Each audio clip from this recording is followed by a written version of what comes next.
নির্বাচনের আগেই বারবার শিরোনামে উঠে আসছে সিঙ্গুর। কিছুদিন আগে সিঙ্গুরে সভা করে গেছেন প্রধানমন্ত্রী নরেন্দ্র মোদী, আর গতকাল দেখলাম সিঙ্গুরে সভা করলেন মুখ্যমন্ত্রী মমতা বন্দ্যোপাধ্যায়। তবে এই দুই সভাতেই শিল্প নিয়ে কিছু শোনা গেল না মুখ্যমন্ত্রী বা প্রধানমন্ত্রী কারোর মুখেই।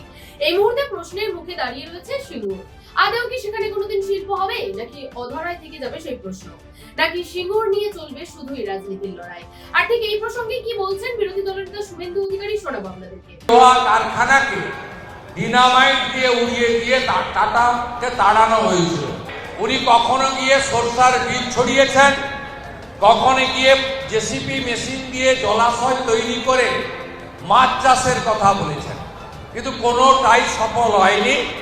সিঙ্গুর কার্যত মমতা বন্দ্যোপাধ্যায়ের হাতে শ্মশানে পরিণত হয়েছে। যদিও শুভেন্দু অধিকারীর এই বক্তব্যের পাল্টা জবাব দিয়েছেন কুণাল ঘোষ।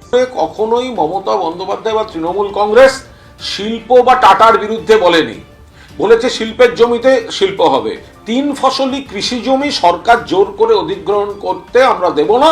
টাটা তো এখনো বাংলায় বিপুল পরিমাণ কাজ করছে, কোনো সমস্যা নেই। তো শুভেন্দু অধিকারীরা ভুল বুঝিয়ে এসব করছে না। শুভেন্দু অধিকারী তো সেই সময় তৃণমূল কংগ্রেসে ছিলেন। এত যদি ওনার আপত্তি থাকে তখন বলেননি কেন?